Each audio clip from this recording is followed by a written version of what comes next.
what's just like a typical month look like? I did $1.12 million in revenue. I honestly only been to Milwaukee like when I set up and maybe one other time for like my next deal. And did you go to school for business or entrepreneurship? No, so I actually I went to UC Davis. I actually studied computer science. Didn't know anything about business. Never studied business. Scaling up. 'Cause you said you had 5 units. Now you have 184 units in 2 years. I was basically just using 0% interest credit cards at the time. However, the thing about 0% interest credit cards is that, What does your day-to-day look like now versus when you first started? but nowadays, I'll be honest, I don't even look on the app. I don't look at like Airbnb. I don't look at my PMS software. I don't know who checks in, who checks out. I'll be honest, I don't know like maintenance requests. Like I really don't know anything. All right, guys, welcome back to another episode of The Lowdown. Most people think that you need to own real estate in order to make money.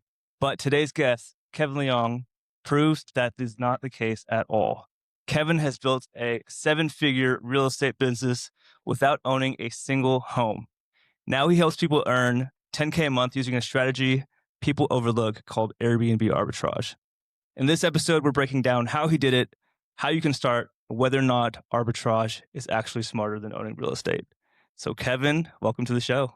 Thank you for having me. Yeah, dude, Appreciate I'm it. super excited to get this Airbnb arbitrage masterclass for all the listeners. So let's get right into it. So for someone brand new, how would you explain what arbitrage is? Because for a long time, I honestly didn't know what it was. So how would you explain to someone totally fresh? Yeah, so basically Airbnb arbitrage or rental arbitrage is basically you would go to a landlord, lease their property as like a normal tenant, or I guess like in this case, since we're a business, like under our business and we do it as corporate lease or corporate housing.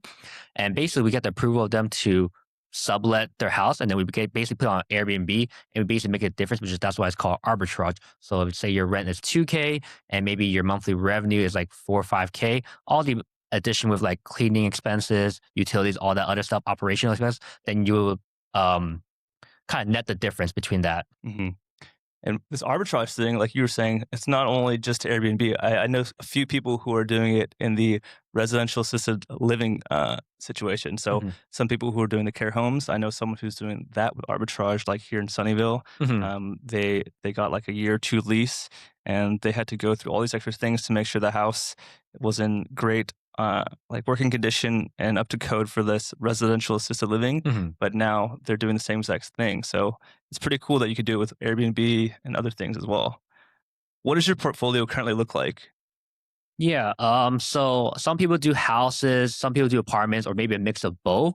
Currently my model is apartments. So I have about 184 apartment units under my portfolio, all leased, none of them owned. They're just leased through usually individual landlords. But most of the time I strike deals with these big multifamily buildings where, these buildings are maybe like 200, 300, maybe 400 units. And that's why I come in and show them that I'm like a valuable like asset to them, where I can lease like, 10, 15, 20, 30 units at once. That's instead of them dealing with, maybe 30 different tenants, they deal with one professional operator or company like me to lease all these units because they know that, I'll pay their rent on time. And since I'm doing basically, rental arbitrage, I'll always be able to pay their monthly mortgage or rent on time. And are these tenants, are they big like companies, or are they typically one-off people like me and you? Like what's the clientele typically?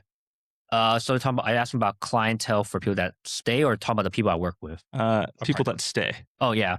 So clientele that stay at, I guess for rental arbitrage, just anywhere. It just depends. It could be individual business travelers just come into town, like example, say example Phoenix. Some people, there's a lot of events, a lot of corporate traveling. So people just come into town for a weekend, a week, whatever that may be.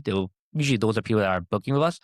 I mean, most of the time when you're working with corporations, sometimes that happens. But since my model is mainly the short-term rental, so less than 28 nights, we mostly have people, come in for like maybe weeks at a time, couple of days. But there are also times you work with corporations, insurance adjusters, stuff like that, or travel nurses that might stay for a couple of months at a time.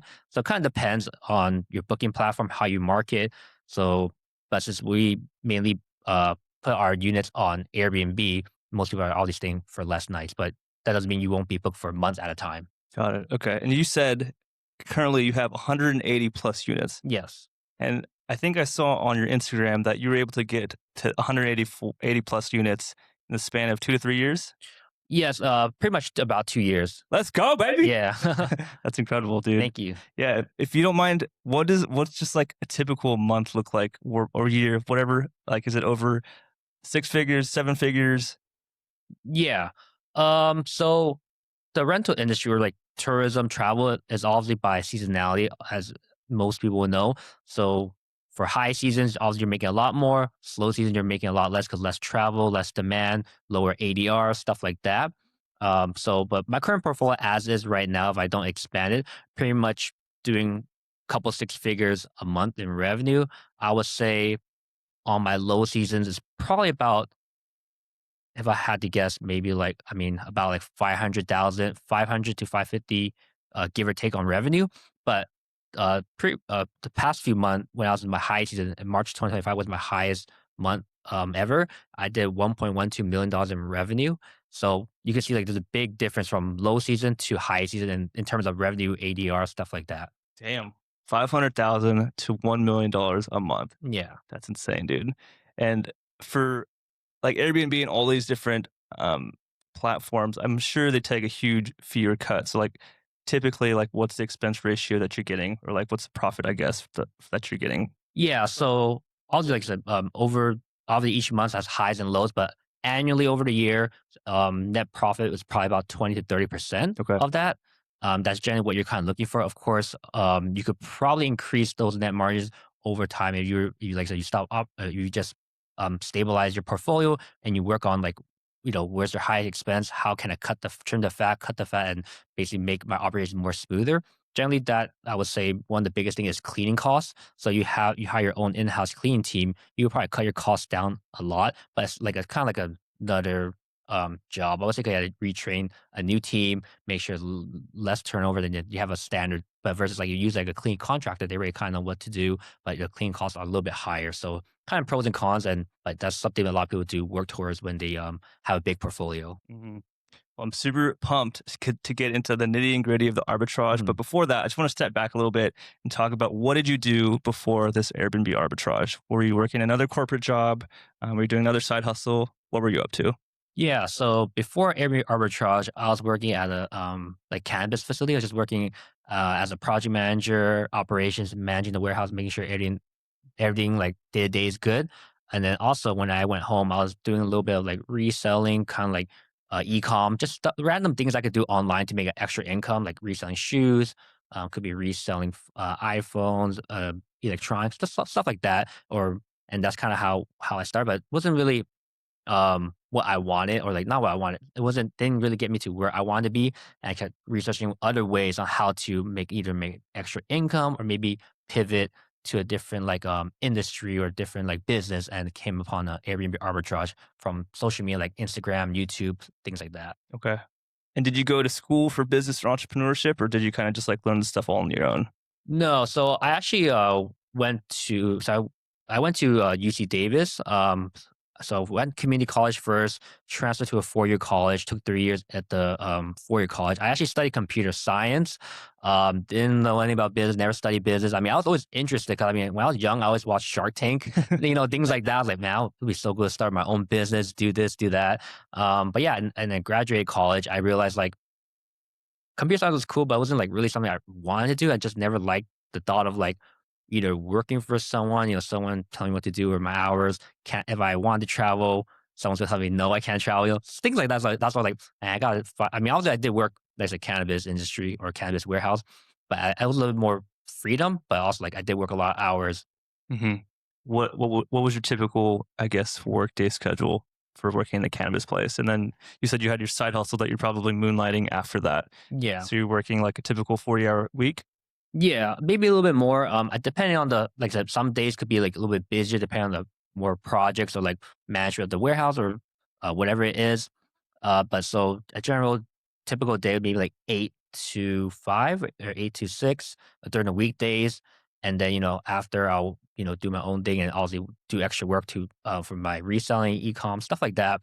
And then some occasionally on weekends, but I would say most weekends on Saturday I put on another shift, so it'll probably be about 50 to 60 hours per week, give or take. Okay. I mean, at times it will slow down. It'll be more of a 40-hour work week, but generally 50 to 60 hours. Got it. And then when did this arbitrage come into light? Like, how did you learn about it? What made you want to pursue that? Because there's so many different ways Yeah. you can make money in real estate or business. So, what specifically made you choose arbitrage? Yeah. So I found about arbitrage about the end of near the end of 2022. I'm not sure you know how the algorithm works for social media. Started seeing one person, then I started following multiple people. Then when I researched more, it kept popping on my YouTube, Instagram, all that stuff. And I followed people for months just to kind of like understand how the business model works, what they were doing. And I guess I've always, had an interest in real estate. But the reason that really caught my eye, I was like, wow, you could basically rent someone else's property that you don't have to buy, put a huge down payment, and the to actually start the business, like furnishing the property, it's not even that much compared to like buying a real prop, like a buying your own property, Hmm. and you could cash flow way more than long term rental. So I just saw that as like check all the boxes, like don't need too much money to start, which is the down payment and furnishing, and it really cash flows a lot compared to maybe most other businesses. Hmm. So, you're working, you found out Airbnb arbitrage from social media. How long did you study it for, learn it for before you actually took action on that very first one? Yeah. So like I said, I learned about it around end of 2022. I didn't really do anything. I just like following people, making sure like either one they're legit. Social media is hard to tell like who's actually legit, who's actually running a real business, Yep. who's a fake influencer, whatever it is. And so a couple months was just following a lot of people, and then I believe after New Year was like New Year, new me. I want to take a leap, and then just wanted to like. And so I actually reached out to a lot of people that I was following to see like hey, do you offer mentorship? And some of them did. So I took on like a sales or strategy call just to kind of feel them out, so like who's like I said, more legit, who's real, and then price point out just. And then after getting a couple calls with some people, I kind of just based off what I was when I was following them for months, I was like, okay, this person maybe since I was following them to this call when I was asking about mentorship, they maybe grew X amount, how transparent they were in their business. Then I was like, okay, I'm gonna go with like this person to teach me the way because I felt like I'd rather pay someone for learning from their experience to, so I don't have to make those mistakes. So I could just kind of fast track my progress. Yep, totally. I mean, you're going to pay for it regardless, whether that be with your own money, paying for the mentorship, but cutting the time a few years, or with your own money with time and mistakes, Yeah. for sure. So, walk me through this very first deal of yours. How did you find it? How much was the initial startup cost? What area did you look in? All that stuff. Yeah. So my first deal was a 5 unit apartment deal in Milwaukee. So I actually probably took me about 2 months. I was outreaching multiple cities. Got a lot of rejections, a lot of no's. Comes with cold calling and just trying to get any business started or like your first deal, right? So 5 unit deal. I don't think I had any rent concessions. So rent concessions we'll talk about later. But I didn't really get any specials or any deals on this. I was like, it's my first deal. I just want to get my foot in the door. So now that once I get those 5 units, and then I'll have proof for maybe future deals and other landlords. So 5 units, two bedrooms, three one bedrooms. It I think on average for all five of them total with labor and everything was about 30 to 35,000 to set up. So adding furniture was maybe about 30,000, and the rest I spent on like labor, like people to set up the furniture for me, paint the walls, all that stuff. Just because I'm just only one person. I'm not able to set up 5 apartments in myself in like a week. Hmm. So, I want to take a step back. How did you even choose Milwaukee in the first place? Yeah, Because when I think of Airbnb, Milwaukee is not the first place I think of. yeah, true. So I guess for how I started, I just searched up a couple of cities. And I just looked on Google Maps. I searched up a couple of cities in every state. Like I just chose the biggest name city in the state. Mm, I wouldn't say Milwaukee is my first choice. I only knew about Milwaukee because I follow basketball, so I'm like Milwaukee Bucks. So like, nice. oh, in my head, coming from a guy from California, I've never been to these type of states or cities before. I'm like, oh, if there's a basketball team there, there must be some type of demand or attraction or whatever. Mm, And then that's how I chose it because like I said, I reached out a couple cities. Obviously, most of them were no's, but then that Milwaukee is kind of my first yes. And I was like, never been there, but it's fine. I'm like, I know like maybe 50, 60% so of the information, but I'll just figure it out when I get there, like what drives demand there. I'll learn the yearly events, maybe has near hospitals or whatever it is, and I'll just figure it out from there. Were there other were there any other data points that you were looking at? Like, were you using a software like AirDNA or Mhm. something else to just like look at what ADR's average daily rents are, or anything like that? Or you kind of just literally base it off? I love the Milwaukee Bucks, and I Yeah. know there's a little bit of tourism here. Like, I don't know what your thought Yeah. process was. So yeah, I also did my research. So yeah, AirDNA is a software I use to find properties. So basically, we use the filters on AirDNA, find the good, what we call good data in those cities or zip codes or area, whatever that is. So basically, I was my units are near the Buck Stadium actually, so it's actually walkable. So it's maybe like a 5 minute walk. So I was on AirDNA back at the time. You could search it by zip code.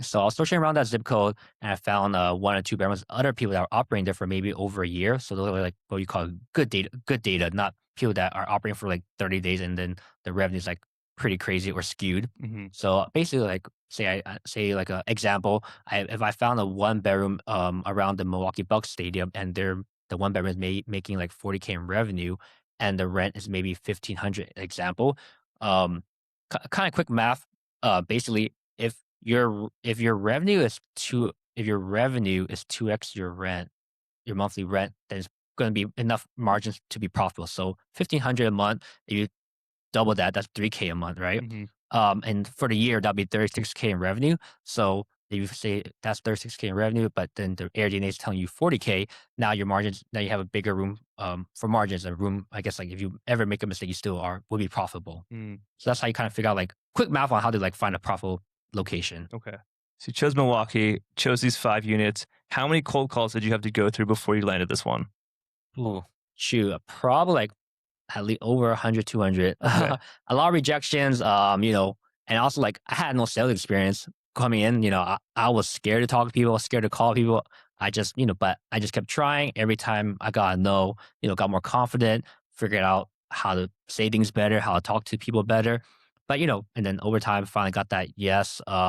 So like I said, it took about 2 months, and my first deal started around middle of March, I believe. Yeah. And this just goes to show that it just takes time and determination and grit. I mean, obviously, Kevin, he did these 200 calls. He said it was very challenging, very hard, but I think you just got to stick with it and just know that every single call you're getting better. And so, in this case, were you recording your calls? Like, how did you actually get better besides just the confidence?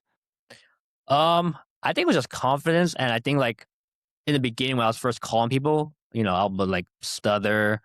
I'll be honest, like, I was like, even though like I'm not in person face to face with someone, I was like probably shaking on the calls. Not gonna lie, I was like a robot reading off a script. But like I said, over time, built the confidence, just more repetition every time, and it just got better until it's like natural. It's kind of like, and then like at that point, I'm just saying, I just felt like I already operated, or I'm already operating. I already had like maybe 10, 20 years under my belt. I was like, hey, I just want to expand in this city, and then that's kind of how I did it. Nice. And so, just going back to the startup cost, you said it was about 30,000 to do all five. Was that just for the rent and down payment, all that stuff, or like first month's rent, and then another 30,000 for the furnishing? So it's like say 60,000 for all 5 units. Okay, yeah, sorry. So yeah, 30 to 35,000 was the setup cost. That was just strictly furniture and labor to set it up. And then I believe it was about, since I didn't have any rent concessions or any special deals, it was 10K in rent to start off the first month. So I guess total all in about 45,000. Okay.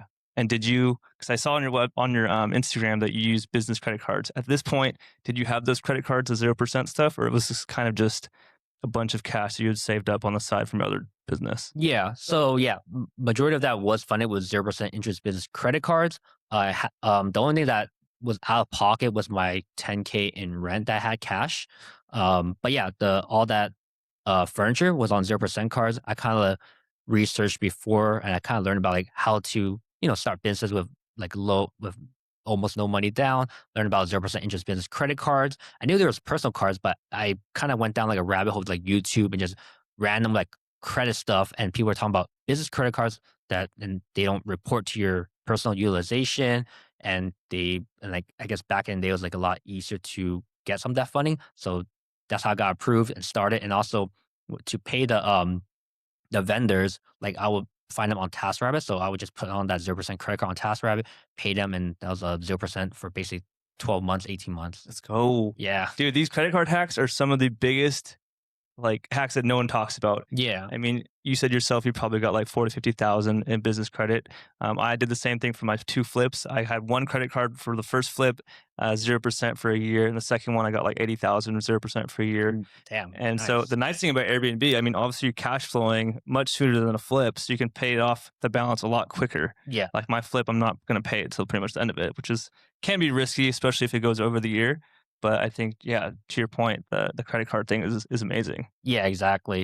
I mean, basically free money in some ways. You Exactly. just got to be able to pay it back. Yeah, exactly. Okay, so going back, do you put these all on like an LLC, and are they all under the same LLC? Mhm. Yeah. So when I started, yeah, it was just one LLC because I was brand new, I didn't really know what I was doing. And yeah, I applied for some credit cards. I had good to get those credit cards actually for good limits. You need also good personal credit first, which I did. I think after my first or second deal, that's when I kind of got researched more into maybe making multiple LLCs. Basically, like so, even though like the 0% they don't report to your personal utilization, they still have like their own like small business utilization per LLC. Mm, So basically, most strategic people, I mean, I don't really know the details like that. I only really learned the funding just to fund my own business.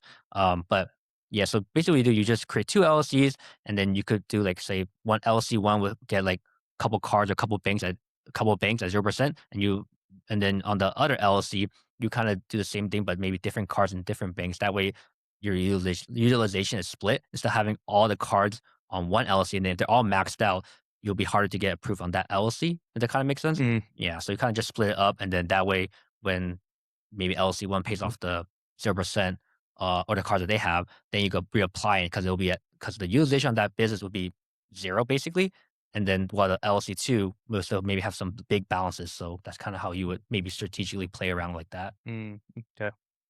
I want to go back to, and we keep going back, but Yeah, I love the first deal. The first deal is always yeah, the hardest and the most, yeah. where you learn all the learning lessons, right? So, how do you convince a landlord or company, like corporate housing, whatever, to allow you to do this arbitrage? Because I think, like you said, 200 people said no. Hmm. So, what's your pitch? How do you convince people that it's okay? I mean, it seems like a lot of risk. You have these people who are essentially Hmm. renting it out to these other people. Why not do it themselves, right? Hmm. So, like, what's the pitch to them?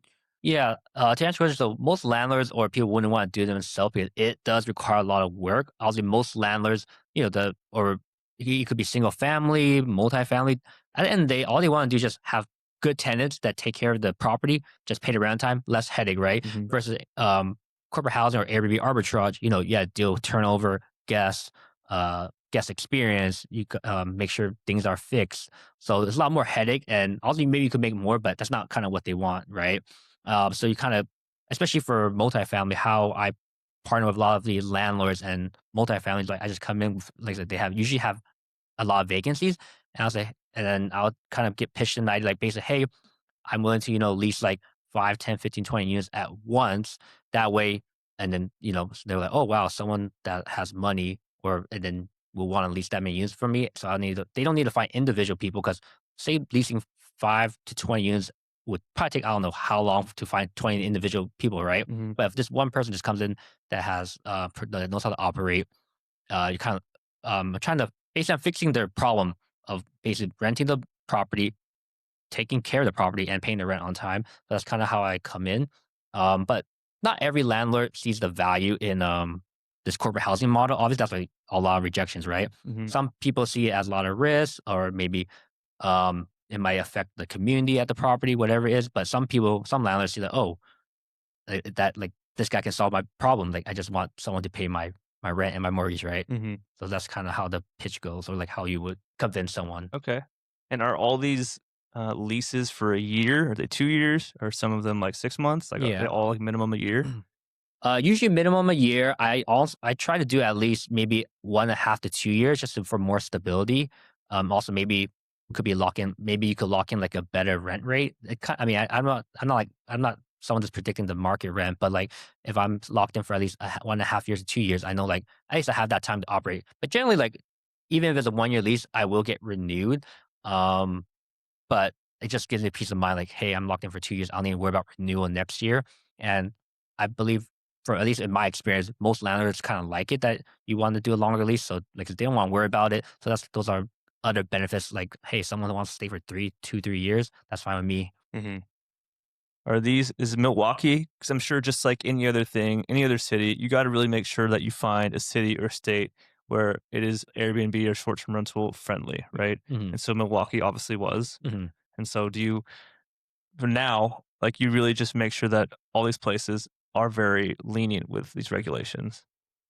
Yeah. So, I mean, not saying that you don't go to cities with regulations, because some regulations might actually be a good thing because less supply, more demand. Hmm. But I'm not going to a city where it's like kind of like an outright ban. But like there's like some small regulations, maybe like you gotta get a permit, you gotta do this, you gotta do that. But generally, those cities like they just want you to follow the rules. So like you don't want just anybody just doing Airbnb and messing up someone's house or throwing parties, whatever it is, right?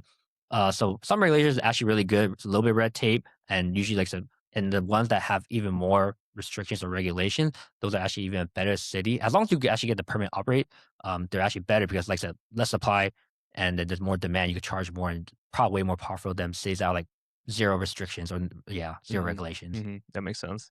How long did it take you to become profitable and make all your money back from this first 5 unit deal? Yeah. So it took me to no rent concession. Took me, I believe, about 5 months. So I started in March in Milwaukee. March, April, May is kind of the shoulder season.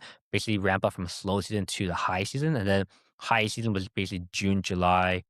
Basically June, July. But you still make some money in August, September, and once I hit basically July, I pretty much paid off that full deal. So yeah, about 4 months, 4 or 5 months. And you still have that to this day? Yeah, I still have this to this day.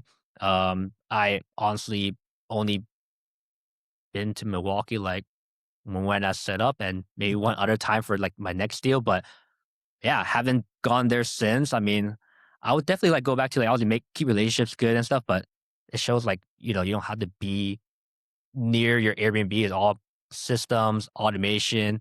And yeah, I'm from California and Milwaukee's like 6, 7 hours away. Damn, that's crazy. So you said this is all on Airbnb. All 5 units were advertised on Airbnb. Were some of them on Furnish Finder doing like the longer midterm rental Mhm. stuff? Were some of them on other websites? Like, how were you getting these clients to stay at this place? Yeah, so I think about my first year to year and a half, I was strictly just Airbnb, but only recently, around I think I started and maybe middle to end of 2024, I started listing on multiple platforms, and that's just like all the booking channels that you guys may have heard of, like Booking.com, Verbal, Expedia, Marriott, Hopper, just like basically any of these like OTA channels, just to diversify myself and not just rely on one booking channel Hmm.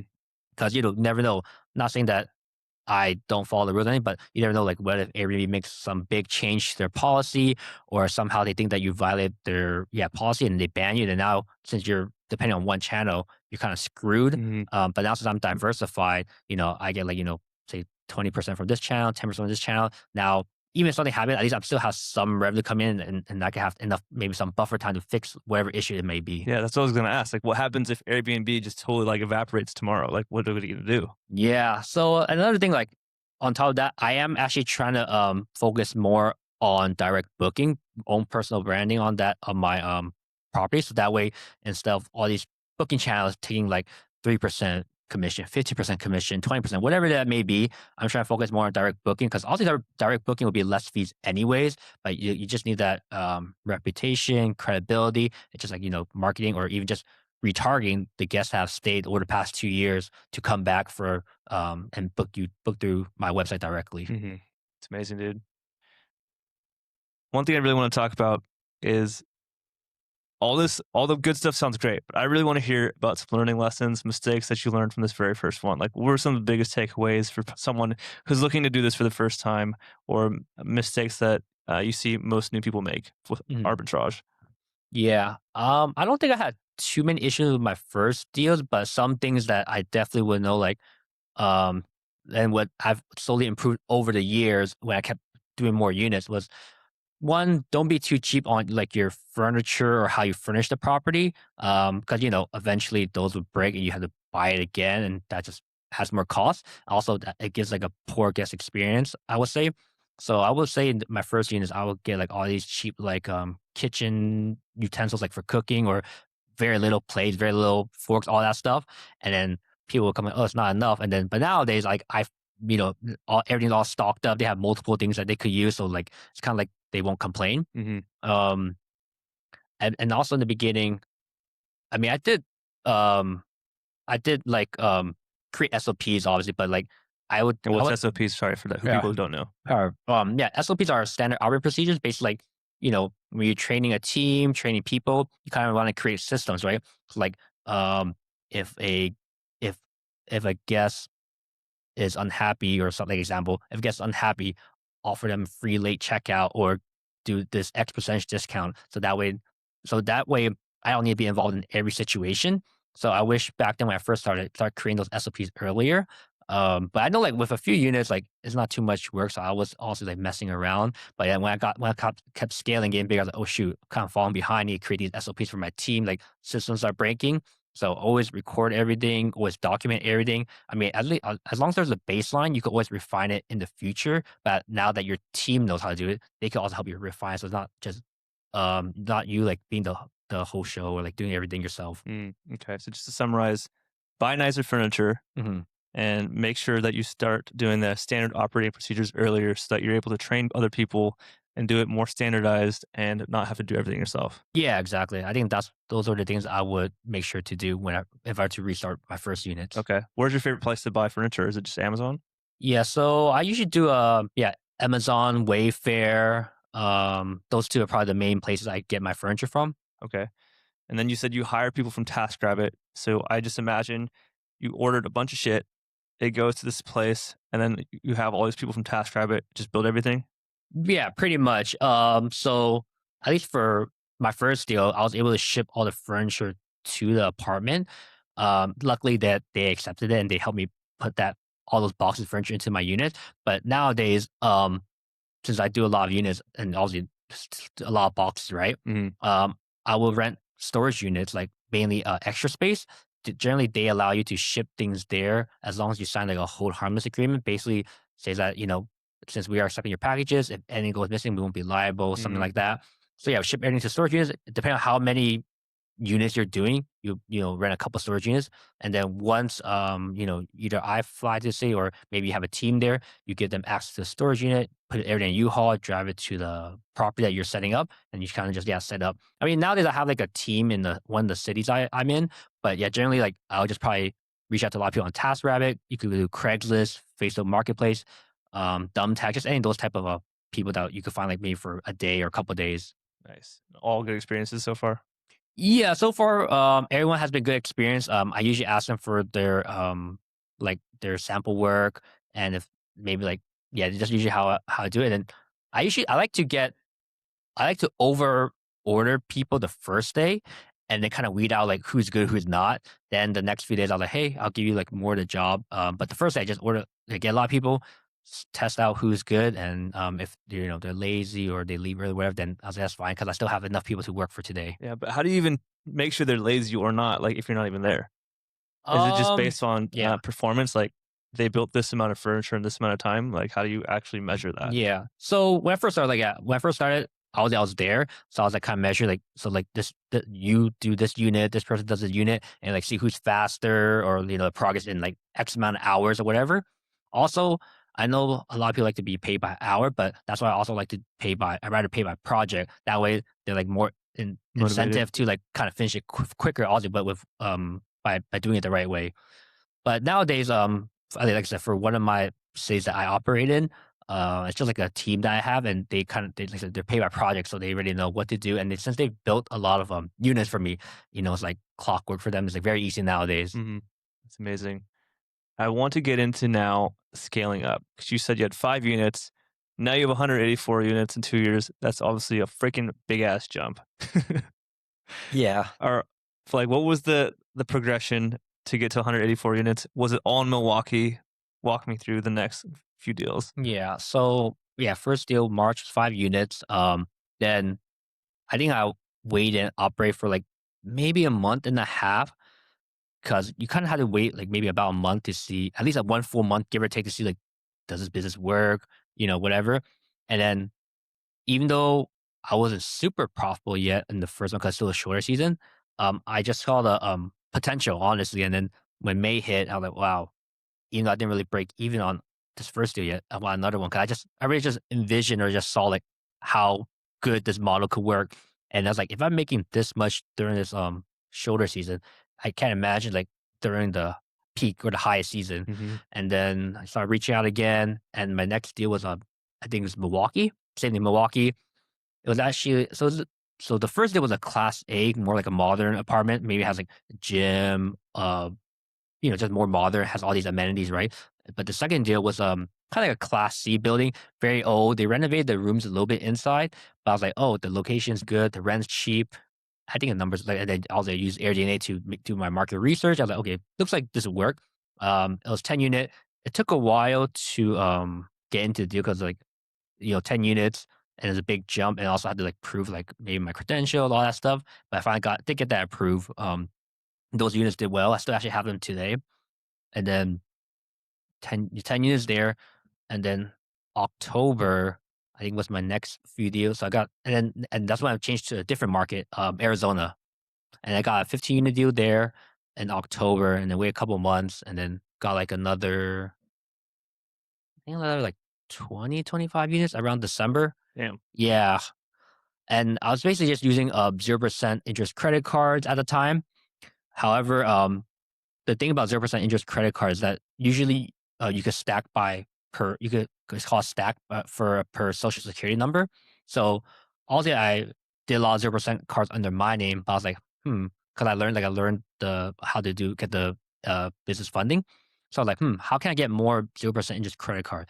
And then when I learned that it's tied by social security, then I started asking like family, friends, like, hey, would it be okay? Like all the people I'm more closer to, like, hey, would you be okay if I use your social security for 0% and maybe I'll give you like a X amount return or whatever that may be, like to make it worth your while, like, and make sure like I'm not, screwing them over by screwing the credit or never paying back the credit card, right? Mm-hmm. So from that point, once I learned that, then I stacked even more credit cards with like friends and family.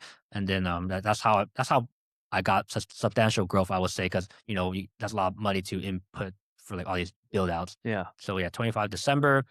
Then, but 25 unit deal was multiple buildings, and I got a 30-unit deal in end of January, early February. Um, that that building was pretty much was student housing. Then they were transitioned to conventional rental, so they were pretty much like 10-20% occupied. So it was very ghost town. I came in, basically they had 30 units. I was like, and then I believe that deal was probably the biggest deal in my life, or one of my biggest deal, yeah. 30-unit deal, and they gave me about, I think, average like 9 weeks of rent concession. So some units were 12 weeks, some were about like 8 weeks. I think average is like, actually no, average is not like 9 to 10 weeks rent concession, And give or what's take. for people who don't know what's rent concession? Rent concession is basically free rent. So like if it says 8 weeks rent concession, that means that's 2 months free. So think about like if Arbitrage is already a high cash flowing business, plus you get 8 weeks free on average or 10 weeks, whatever that is, you're essentially making back your money like very fast. Especially that was my high season too in Arizona. So I honestly I think that 30 they got broke even like 2 months. Holy shit. Yeah, because like all the units were on free rent. I also did buy furniture from this big operator that went out of business, so most of it was a little bit cheap. But I still bought my own furniture to make it up to my standard. Mm-hmm. And yeah, that's kind of how I went from there, and just kind of just kept getting more units over the 2024. Okay. 2024, yeah. Nice, dude. So many questions I have. Yeah. You're dropping so much game, and I know that this is going to bring so much value to everyone. But how did you, like, what made you do that switch from Milwaukee to Arizona? First question. Yeah. So Milwaukee, during the winters, it was snowing. not a lot of people travel there. So I wanted to find another opposite market to that makes money during the wintertime to get a more balanced portfolio. Mm, That's funny kind of say that because now like 90% of my portfolio or 99% is pretty much Arizona. But yeah, at the time, that's what I was thinking. Just wanted to balance portfolio. So that way I can make cash flow steady throughout the year instead of like, maybe a couple months to make a lot. And then the slow season, pretty much maybe lose a little bit of money or break even. mhm. That's how I chose Arizona. Okay. And then second question, like rent concessions. So now knowing what you know, would you target more of these like apartments that have much lower vacancies so that you're able to hopefully negotiate these rent concessions in like lower maybe Mhm. lower C class neighborhoods? Yeah. Or would you still target like the A ones? So I think when you're starting anything, I mean, of course, I think a lot of people will prefer A-class buildings, right? Because more modern, has amenities. Maybe that's what drives people to book your property. Because versus like a C-class building that is just just a place to sleep. Mm, Um, but I think as long as the numbers work, it's fine, especially as your first deal or first few deals. I mean, me personally, I definitely would at least nowadays, I definitely would rather go for the more A class building with amenities, more modern finishes because usually they're less issues. And yeah, I would usually try to target those buildings that usually have more vacancies because you have more, I guess, leverage, mhm, right? You per se, and but also like nowadays, just by looking on, you go on Zillow, pretty much any city, most of these newer buildings offer a lot of rent concessions. So because there's a lot of vacancies, I would say everywhere. There's a lot of competition. Like this building wants to get leased up, but this new building is like probably coming up next year. So like they know like once the new building comes, a lot of the newer buildings actually offer rent concessions to attract people in the door first. So if there is new construction, um, that would be like a good opportunity. Hopefully, if they see the value in you like leasing these units for corporate housing or Airbnb. mhm. From a design standpoint, do you make them all look the same? Are there differences? Like, I'm just trying to think because for me, doing this one flip, trying to get all the design stuff Yeah. is definitely challenging. So I can't even imagine trying to furnish and design 180 plus things, right? Yeah. So do you have a designer? Are you doing them all kind of like similar? Yeah. So I've designed them all myself, but and I don't design them all different. So each deal, so each building deal or whatever each deal I do at a time, I kind of also just design them all the same to make it easier because it's gonna be too much work and extra like more headache to do you're doing say a 15 unit deal and you want to design 15 units all differently. Like you had to figure out like where's that one box that goes here, For sure. where this furniture goes here. So if I do a 50 unit deal, I do all the designs the same, and maybe the next deal I might tweak a little bit, maybe change up the color scheme or just maybe change something. Honestly, sometimes I just repeat if I really like a build, I just kind of repeat it because I kind of know like it kind of works for apartments because generally apartments like I would say like I mean also like if I own the property, I think I'll design it much different, more unique. But since I'm doing arbitrage and these apartments are like smaller, I'd rather just do it pretty much similar. And I kind of like know what people want. Hmm.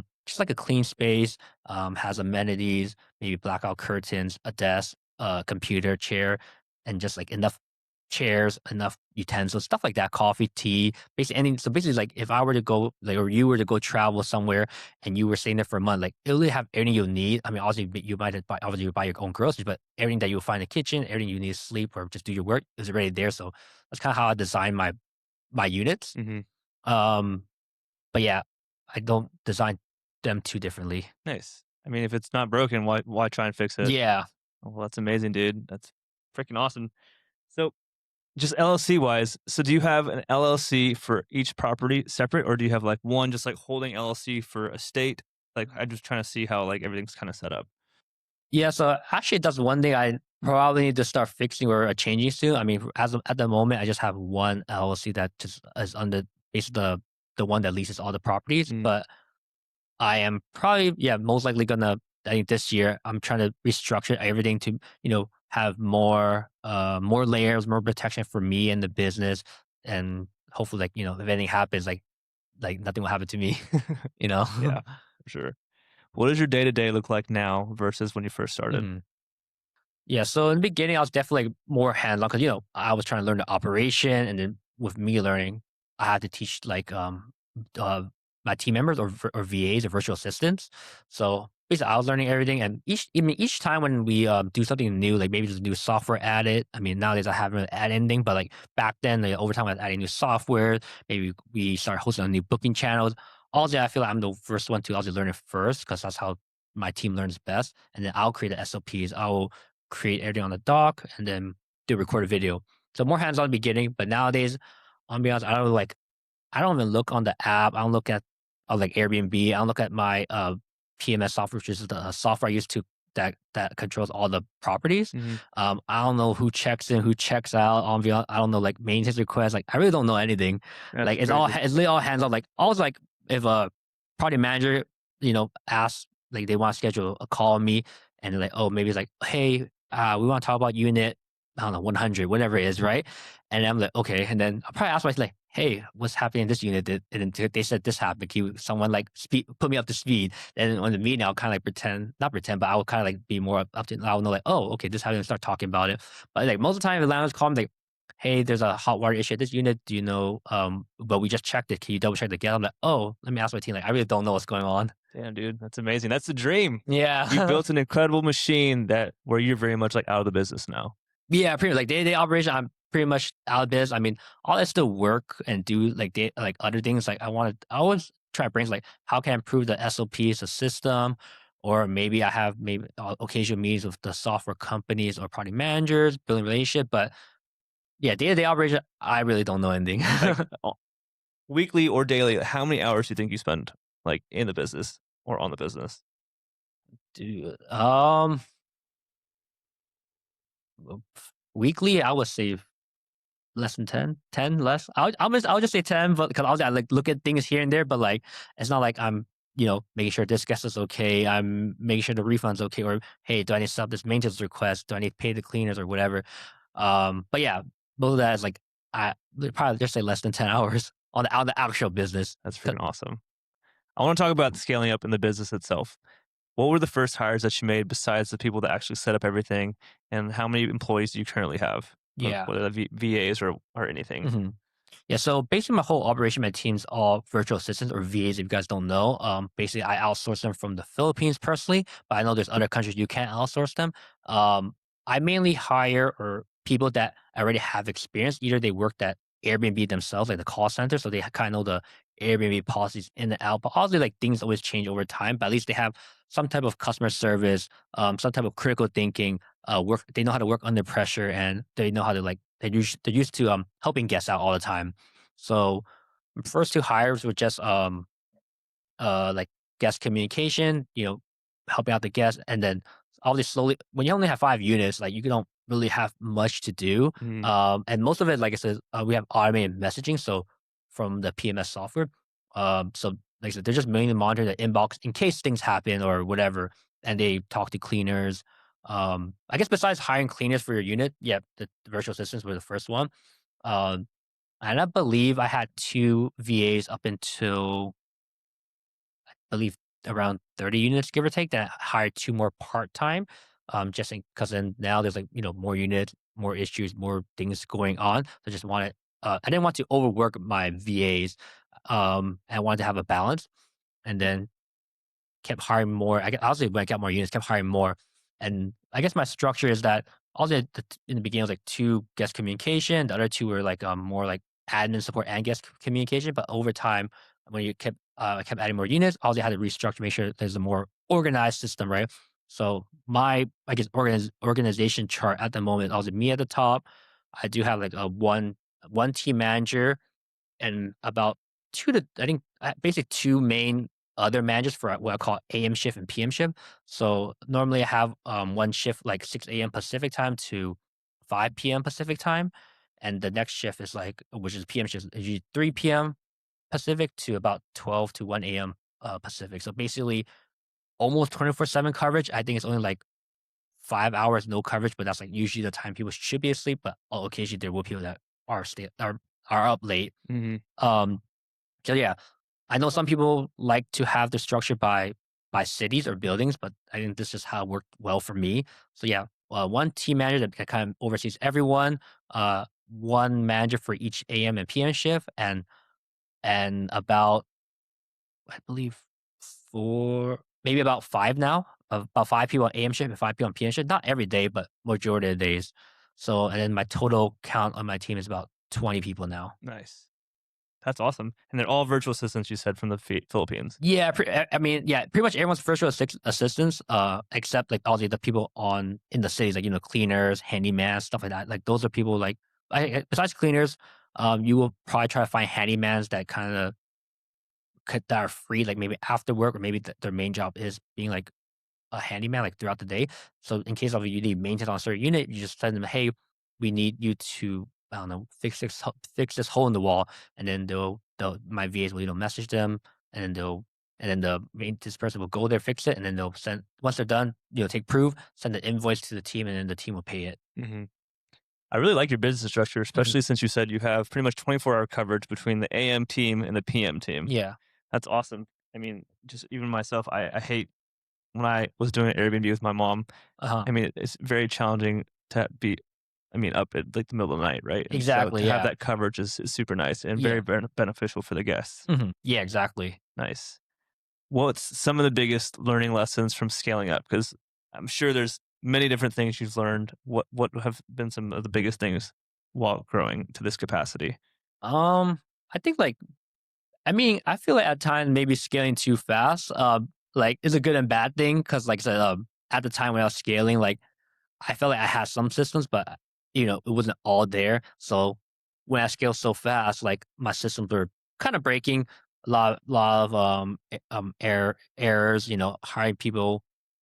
Basically, should hire people before you maybe add a big amount of units because now they're if they you kind of pre-train them and they're kind of up to speed when you add like say another 20, 30 units, it should be a smooth transition. But back when I was doing it, I had like say 30 units and they're like, oh shoot, we need more hands, and then kind of just hire people and just throw them like right in the fire, and then like it's like kind of like the systems weren't there, they didn't really know anything. I mean, obviously they have some experience and they were doing the work, but it wasn't as smooth as it should have been. Mm, Um, so I would say that's one thing, like scaling too fast, not having the systems in place and then playing catch up. Playing catch up is always not a good thing. You always want to be prepared.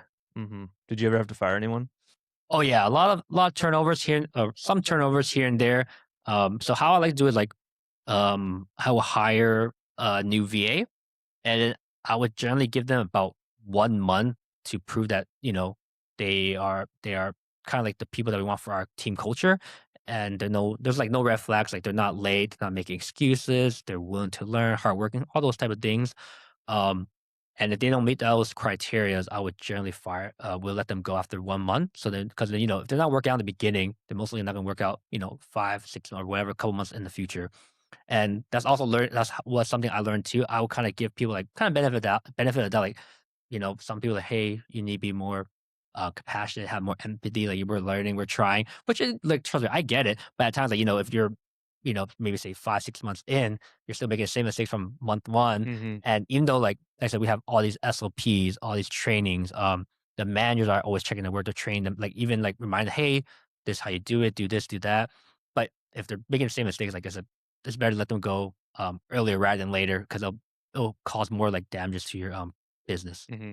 Are the VAs, are you hiring them from just like an agency where you're trying to hire one specific person who specializes in this thing? Mhm. Or are you just going like on onlinejobs.ph or whatever and then training them, hoping that they figure it out? Yeah, I do onlinejobs.ph. So I make a job listing of kind of what I'm looking for, like maybe like X amount of years of experience, must do this, and the general job description of what you do if you were to join my team. I mean, I used to do all these interviews and hiring myself. So like, and at the time, like there was a lot of people like trying to get interviewed, and I was like, I did 1 week. I probably interviewed like 30 people. But I do like a more of a speed interview, like because there's like so many people. I like probably do like 20 minutes a person, and I'll just make some notes like, okay, do I like them? Do I not? And then I'll hire like, out of the 30, I'll probably hire like one or two. So I'm like, man, this is taking too much time. So I kind of like offload it to my manager now. And then I just tell them to do this and do kind of what I do, a quick interview, or like just by looking off the resume, whatever, who looks good initially. Then you do a quick interview and then we'll shortlist it. And then they'll, once they come to like the top 1 to 3, then I'll do my interview with them, see if I like them. And then they will hire them. Hmm. Got it. Okay. So now it sounds amazing. You're working 10 hours a week, maybe on the business. Were there any moments where you're feeling extremely overwhelmed, burnt out, or anything like that? Mm, I think, yeah, I would say yeah, because like since I was pretty much growth and expansion mode for 2 years, or I would say mainly 2024. I mean, I feel like at times I would say, oh yeah, I was a little bit burned out because like oh like because it takes time to do these deals, right? So maybe like 1 to 2 month nurture, like talking to the management or landlord, like try to nurture the deal, make it happen, and then so say today's like August, right? And then Mhm, yeah, say I'm talking to a landlord, and that might take maybe like 1 week at the shortest, maybe up to 2, 3 weeks to get the deal done. Because maybe, I'm negotiating what I want, and they had the they're the middleman trying to relate to the owners like, "Hey, Kevin wants, like, I don't know, 10 weeks free, but you're only offering 4 weeks, what do you wanna do?" Stuff like that, so we just go back and forth a lot. But so, yeah, we'll take about maybe 1 month to get the deal done or maybe less. Then, after you get the deal done, then I'm the one planning the layout, the design, how to order all the furniture, going through multiple sites like Amazon, Wayfair, Best Buy, Costco, Sam's Club. So that takes a lot of time. And then storage unit. And once you ship those stuff, then you're planning with the handyman or whoever to, hey, this is what you need to do. And then maybe they're missing things and they'll call you. So basically, like, I guess from start to finish of a whole project probably take like 1 to 2 months, right? Of actually like maybe not every day, but it's like do this week is this, and then kind of keep going. And then and then after you're done setting up, then you have to set up the listings. I mean, all my team does most of it now, but I still kind of check most of it here and there, quality mhm, check it. mhm, So yeah, the whole process takes yeah, like I said, 1 to 2 months, and then usually after that, um, in 2024 was a lot of growth, but then I had like another deal, so it's kind of repeat, like basically like months of just work. So at that thing, and then I think when I finally stopped getting you, I was like, oh, shoot, let me just relax. And that's why I did travel a lot this year in 2025. Like, let me just take a little break. Let me just like, just because I haven't like really like rewarded myself up until I guess now. Well, I'm happy that you finally got on vacation, got a chance to relax. Because, yeah, that sounds crazy, all the burnout. In hindsight, do you think you would have scaled just as fast if you just started all over again, or maybe do definitely fewer deals? Yeah, start over if I still have good credit and everything Yeah. too. Yeah. Yeah, I think if I were to start over again with, and I still have credit, I might, yeah, like I said, with what I know now, I'll probably create the systems first, so maybe it won't be burnt out as much, or like maybe like try and catch up. I might even like do like look into houses. I think houses are still a good model too. It's just kind of hard because from what I know for apartments, especially if someone's giving me like 8 weeks free, like I don't know how you could turn that down, especially if you're doing multiple units. Your return is a lot faster. Mhm, But apartment rents are generally, especially the A class, are generally like a little bit more expensive too. So the numbers have to work versus houses, like, a little bit cheaper at times, but the margins could be a lot better because you're housing a bigger family. You sleep more people, and then you also could charge more as well. mhm. Do you think that this Airbnb arbitrage is a stepping stone into building something great, or do you think this can definitely do like the long term business and just keep this for a long time? Like, do you want to start buying the houses? I mean, now you have a cash machine, so Mhm. I guess what's your goal for the next 5 years? Yeah. So me personally, I would say arbitrage is a good way for cash flow and a good stepping stone. Hmm. I think owning equity and building that stuff is like always my long term plans. I actually did recently close on a property with a couple of friends a few months ago. We're trying to add a lot of amenities and turned out to like a crazy STR. So yeah, it's a build equity and also cash flow. So yeah, I personally think arbitrage is a good way to get cash flow, and then use those cash flow or profits to build more long term wealth through either buying properties or any type of real estate, like hotels or whatever that may be. Hmm. So, if someone was trying to get to 10K in cash flow, how many properties at this point for the corporate housing do you need? So for apartment model, to get 10K, you only probably need like 10 bedrooms, give or take, or 10 bed. Yeah, you generally, yeah, 10 bedrooms, but let's just say 10 bedrooms, and the 1 bedrooms maybe take about, I'll say 6K to furnish, Okay. and 2 bedrooms maybe like 8K to furnish. give or take. So you see, so in our at least the metric I learned and how I do it for one bedrooms, we hopefully aim for about 1K per month or 12K per year um, cash flow. So you're spending, say, for one bedroom 6K, but you make 12K. That's like a big I guess cash flow, or like you make your ROI and your cash is pretty big Hmm. compared to most other business models out there. Okay. So five one bedrooms probably. Oh, sorry. Yeah. To make 10K cash flow, you need 10 one bedrooms to make 10K a month. Yeah. And you pretty much did that in yeah, the first couple deals. Definitely Yeah, pretty possible. much. I mean, I'm sure like that's how we analyze, but I'm sure like depending on operation efficiency, that could be all the lower, but that's kind of like the metric that we aim for, give or take. Nice, dude. Amazing, dude. What's the craziest landlord story or guest experience that you've had so far? So I Mm, imagine with all these people who are coming in and out, there's got to be a crazy horror story. mm, actually, not.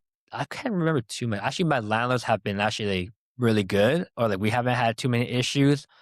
Let me think. I guess for guests, actually, I haven't too because I guess since I'm apartments, you can't really throw parties or do anything like that. So I don't have. Luckily, I haven't like knock on wood. Luckily, that never happened. Um, but I mean, recently, I'm not. It's not really a guess, but like, someone's been like some homeless has been like breaking into our Airbnbs. Kind of sucks, but like I guess like either my guests have been like on the lock boxes. They've been like when they check out, they leave the code there, so when the homeless goes around, they can just pull it down and get the key. Hmm. Um, so I'm not sure of the craziest, but yeah, lately in one of my properties, a homeless been like just at nighttime going to my property, sleeping, and leaving the early morning. And for I think a few weeks, me and my team or my clean team, I actually only found about this like about last week, but it's been happening for a while. My cleaners they couldn't figure out why it was dirty because then they were cleaning the unit and no guest was supposed to stay. And then they came in like, oh, so dirty, like smells kind of weird. Someone's using all the stuff. Hmm. And yeah, and then he stayed in like it's crazy. Stayed like maybe four or five of my units in one the same building. Interesting. Yeah. Well, I'm happy to hear that you haven't had any crazy horror Yeah. stories. I mean, I would have guessed that you would have had something crazy. So for a homeless person breaking in, that doesn't seem too bad. Yeah, luckily. Nice, dude. So how long do you think it would take for someone to leave their 9 to 5 realistically and quit their job with arbitrage? I know it depends on how much you make and all that stuff, but Mhm.